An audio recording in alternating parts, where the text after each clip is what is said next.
Bonjour, c'est Vietnam. Mise à jour en vidéo de mon avis sur le CAC 40. Alors, comme à l'accoutumée tous les week-ends, un graphique 3 mois, une unité journalière. Alors, cette semaine ici note un net rebond dans cette fourchette. Une semaine très très forte, en tout cas au niveau de ce graphique et au niveau chartiste.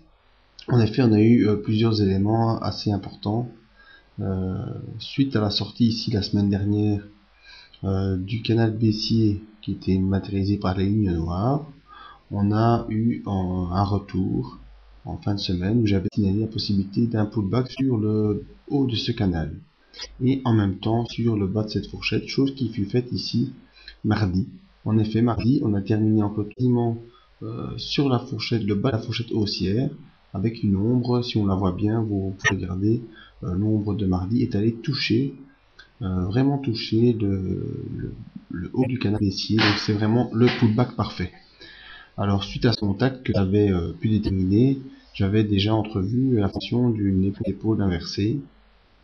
Et en effet, la fin de semaine nous a montré la fin de cette figure chartiste bien connue, l'épaule tête-épaule, l'accès, et donc on a terminé la semaine aux alentours des 3085 points, même on a dépassé un peu ce niveau, qui est la ligne de coupe de cette figure chartiste. Alors la fin de semaine était assez encourageante pour moi, en effet, on termine au-dessus de cette résistance des 3085 à 3095, certes ce n'est que de 10 points, mais on termine au-dessus. On termine au-dessus de la ligne de coup et légèrement au-dessus de la M50. Tout ça sont des signaux chartistes assez encourageants. On peut voir aussi la M20 qui commence un peu à se redresser, un redressement léger de la M20 qui aussi est encourageant pour la suite. Maintenant, les indicateurs. Alors, le MACD, j'avais signalé ici un non croisant du MACD, en tout cas, le signal MACD reste bien haussier, donc c'est toujours une côté de l'impulsion haussière. On voit même c'est une accélération de l'impulsion haussière, car si je veux faire une prolongation de cette ligne, on voit que le signal, le MACD, a bien au-dessus de cette ligne. Le stochastique qui nous montre les impulsions, lui, arrive dans la zone de surachat ici, et le signal reste toujours haussier et va pouvoir, à mon sens, continuer vers la zone de surachat. Maintenant, ce qui est un peu plus agaçant ou qui donne un petit peu plus de retenue, ce sont les volumes. On voit de fin août, les volumes restent toujours dans cette zone ici, pas vraiment explosif, même si on repasse au-dessus de la moyenne des volumes qui étaient fortement baissières depuis juillet. Les volumes achats ne sont pas encore impressionnants. Malgré cela, au niveau graphique, nous sommes sur la ligne de coup, nous sommes au-dessus de la M50, les bandes de Bollinger tendent à s'écarter, on est toute une résistance, donc on pourrait dire que c'est un bon signal pour une continuité de la hausse la semaine prochaine.